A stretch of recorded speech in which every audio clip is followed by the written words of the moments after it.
Hey there, I'm Tony DeCopel. Welcome to The Uplift. We got a great show for you, a great cast of characters as well. Among them, these, a pair of unlikely friends, one 14 years old, the other a 98-year-old Holocaust survivor. We'll explain why and how they met. Also, the newest member of the Richmond Police Department. Her role? Support and kindness, of course. And a man who found a way to see landmarks from California to Washington from his own backyard. I do want to learn more. Plus, a woman who wrote to President Jimmy Carter when she was just 4 years old, and then decades later, she found herself working with the former president. And we're going to meet the Sunrise Guy, how he earned that very appropriate title. That's coming up. All of that and even more heartwarming news. You're watching The Uplift.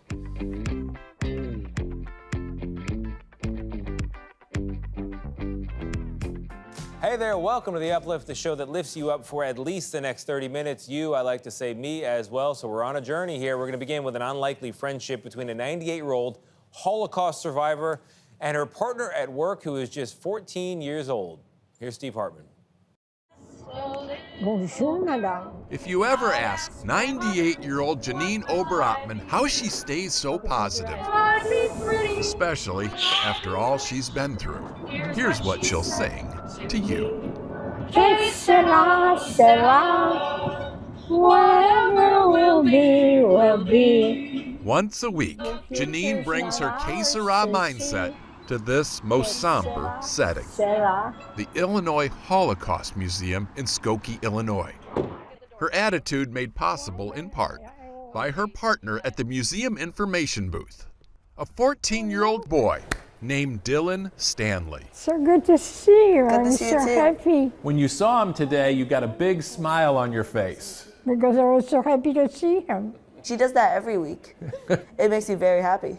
Would you like to talk to Janine? She's a Holocaust survivor and she's willing to answer any of your questions. Janine and Dylan met about a year and a half ago. Janine had been volunteering here at the museum since it opened. That's it.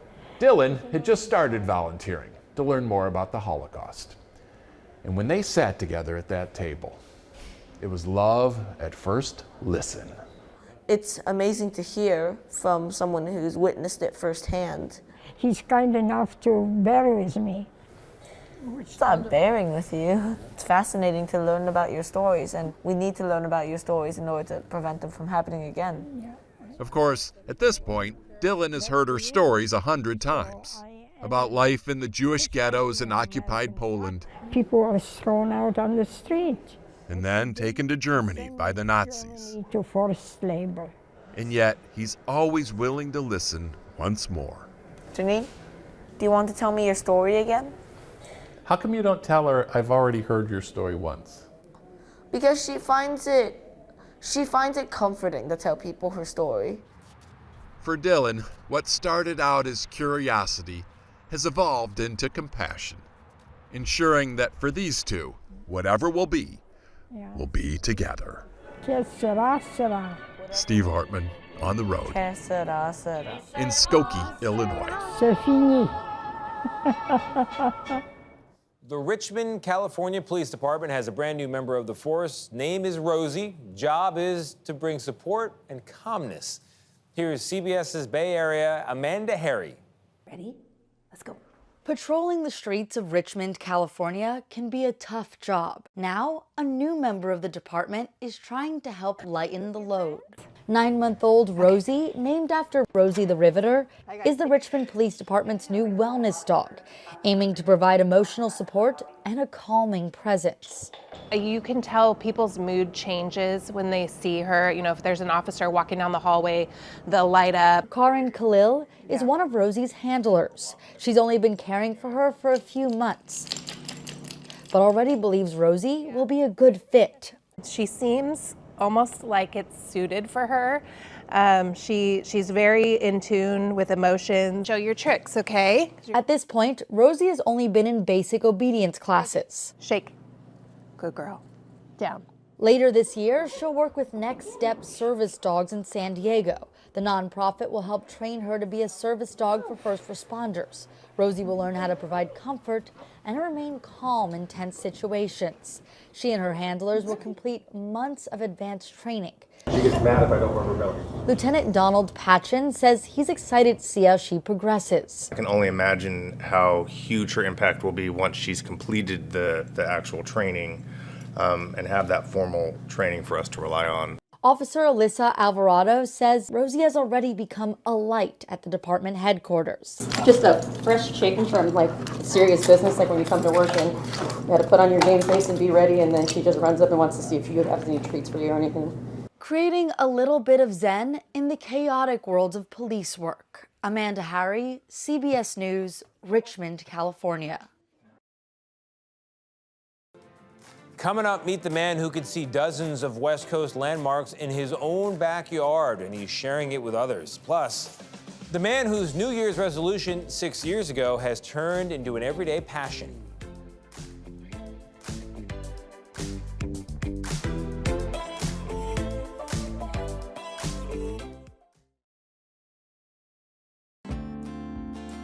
We introduce you now to a mom in Cedar Hill, Texas, sharing her passion for Zen with her kids and with her community. Here's Nicole Nielsen from CBS News, Texas. When I became a mother, I was like, oh my gosh, motherhood's a lot, juggling a career, motherhood, being a wife. Busyness is a universal language we all speak. I needed something for me. Elsa Thompson found her answer in the relaxing power of meditation. You're ready, go ahead and push those hips forward, lengthening through the back leg, holding it here. To truly feel like myself again, pour into myself so I can show up as the best mother and wife and business owner. What started as a personal journey led her to create the Aura House in Cedar Hill, a yoga and meditation studio sharing mental wellness with North Texas. But it all began from her own need to navigate the chaos of life and find peace within her own family. When you first, say I'm gonna prioritize my self-care and my health, it is an I. But in reality, bringing the kids along with me has actually been better. With her husband and 3 sons, Elsa has turned her personal love for meditation into a family affair of mindfulness, practicing yoga, embracing nature, and making time to unplug, and says it's something everyone should prioritize. Turning the TV off, putting the electronics down, and just connecting with nature. Result, a world of difference. From deep breaths outside to embracing small joys, Elsa and her family have learned to harness the power of pause. They pick up on the little things. I see them pausing and taking deep breaths, or, hey mommy, before we go to bed, can we stretch? And they see all of that because they see me doing it. And so while self-care is a self-journey, the best thing that a parent can do is to model the behaviors that they want their kids to emulate. In Cedar Hill, Nicole Nielsen, CBS News, Texas. A man in California has found a way to see iconic landmarks from San Diego all the way to Seattle without leaving his own backyard. Jeff Nguyen from CBS Los Angeles has the story.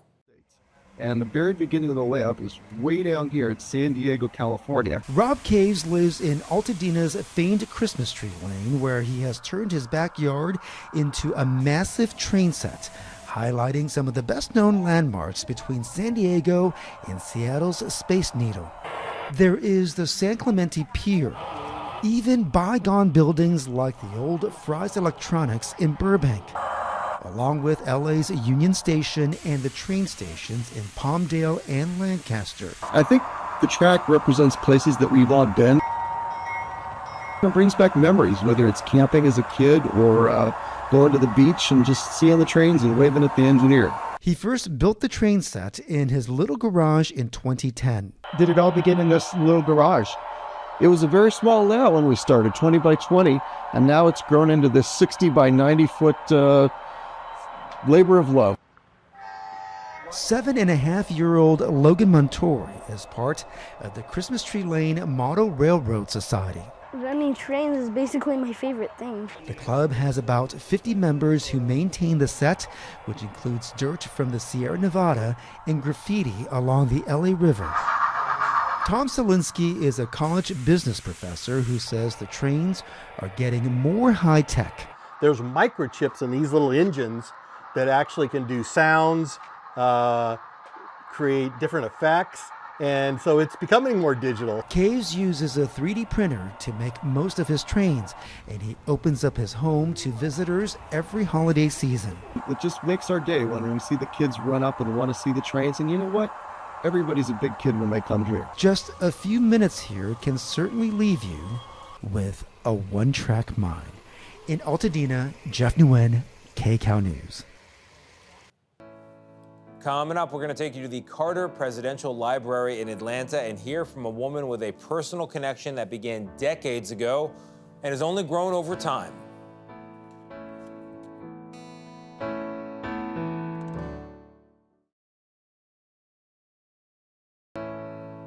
When she was 4 years old, Meredith Evans wrote a letter to President Jimmy Carter. Now, decades later, she found herself in front of him laughing about that letter she wrote when she was little. Nicole Killian spoke to Evans about her very deep personal connection to Carter. Dear Jimmy Carter. Dr. Meredith Evans was just 4 years old when she wrote this letter to President Jimmy Carter. Here is some money to help you be president. Now she serves as director of the Carter Presidential Library and Museum. When I met President Carter for the first time and I told him about the letter, we both laughed about it. Evans says Carter's compassion and authenticity is woven throughout the museum, starting with his childhood in the rural farm town of Plains and nearby Archery. It was an African-American community. I don't think it was until Plains that he realized how difficult segregation was for people of color. How did it influence the former president? I think he focuses a lot on human rights and equality because of those life experiences. And it was the people of Plains that helped catapult the small-town peanut farmer to the governorship and ultimately the White House. People didn't know who he was. Nobody had any idea. And some of the campaign videos, we have a ton of them, talk about Carter who? Who's that? Carter who? And then some people who say, oh, that guy who farms, or the peanut guy. And then there's this conversation about who he is and what he stands for. Carter won resoundingly over President Gerald Ford in 1976, putting his own stamp on the inauguration. He was the first to get out of the car. President Carter was the first. And I thought, look at this. He's a trailblazer and didn't even realize he was a trailblazer. From this replica of the Oval Office to Camp David. This is the Piece de Resistance, where President Carter negotiated a peace agreement between the leaders of Israel and Egypt. How much of the Camp David Accords was a defining piece of his legacy? I would argue it's probably one of the greatest things he ever did. He brought two arch enemies together and had a treaty signed. Not many presidents can say they did that. But Carter's presidency was mired with controversies, from record inflation to the Iranian hostage crisis, ultimately sealing his defeat against Ronald Reagan. The 39th president went on to establish the Carter Center, focusing on humanitarian work, which earned him the Nobel Peace Prize. And this is the real deal. This is the real deal. How did he view receiving the Peace Prize? With joy and humility. He doesn't see himself better than anyone. And when he was here on site, often he would walk through the museum and speak to every person and every child. For the little girl who got her dollar back, gratitude. Nicole Killian, CBS News, Atlanta. Coming up, meet the man known as the Sunrise Guy. How do you earn a title like that? You're going to find out. You guys know who the Sunrise Guy is? Yes, Bugsy Sailor. Yeah? Do you know Bugsy? I don't know him personally, but You've heard about the Sunrisers? I've seen a lot of them, yeah. I encourage everybody to do it. You don't have to do every one like the crazy guy here, but certainly I think more sunrises makes for a better world. Yeah.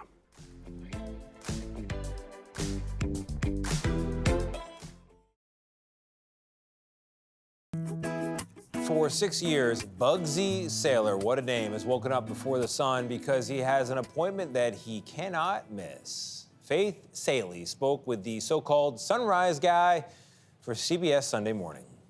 Here at Sunday Morning, we know a good sun worshiper when we see one. And our Faith Saley has found an exceptional one, right in the nation's heartland.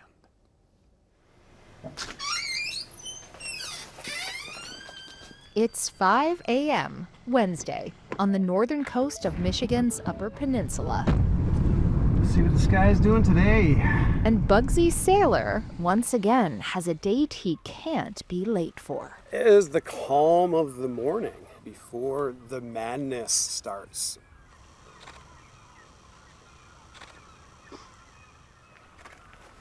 Can you tell what kind of sun it's going to be today? Well, we've got a pretty thick haze on the horizon, and it's probably going to be what I call a neon pink bouncy ball sunrise. That sounds good. Yeah, it's one of my favorites, honestly. He's got a lot to choose from. See, 6 years ago, Bugsy made a New Year's resolution to wake up and watch every sunrise of 2019, taking photos of it too. When the ball dropped on 2020, he decided to keep going. It never disappoints. Since then, he's been documenting each and every one. We don't see that color in nature very often. Except right here. Right now, right here. We joined him a few months ago as he welcomed the day, as he often does, at Presque Isle in Marquette, Michigan, looking out over Lake Superior. I'm a little biased. I think Lake Superior is the greatest lake in the world. It's superior. It is superior for a reason. It's so massive, and I personally love the moods of Superior. I mean, this is so calm and pleasant this morning, but in October and November, it might be -20 wind chills and sideways rain or whiteout conditions. It is cold. It says the -26 wind chill. Super breezy on the top of Sugarloaf. His camera captures it all: the sub-zero temperatures, the kaleidoscope colors, shore and sky, storms and stillness. It's my moment to reset every day, my moment to be present in nature.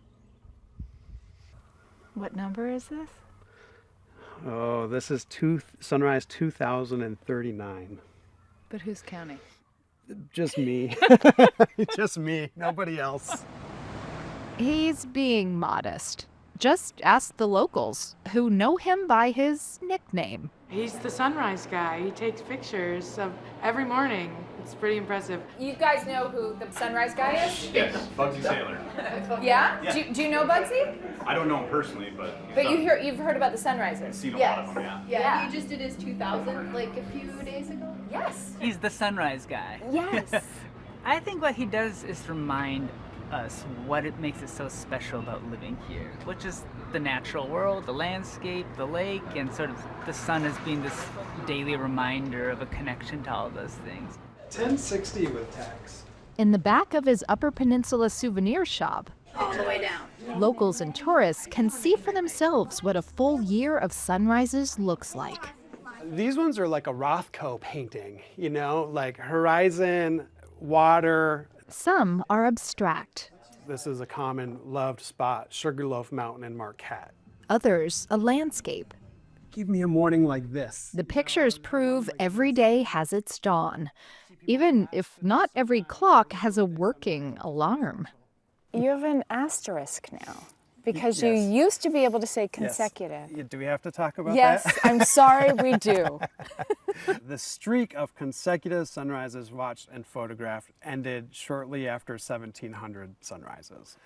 My alarm didn't go off. It was a tough day. It was emotional. Bugsy will admit the project has its dark times. I don't often feel rested, you know, when I wake up and out the door every morning. It is harsh. It can be brutal. There are uninspired mornings, and I will say bluntly that, like, the number of times I've heard the line, every sunrise is unique and beautiful. Like, oh, I can prove to you that some sunrises are pretty much identical. Sunsets are, I think, easier, I would say. Perhaps the good folks of Marquette are right. If he could go back in time, I think maybe take pictures of sunsets.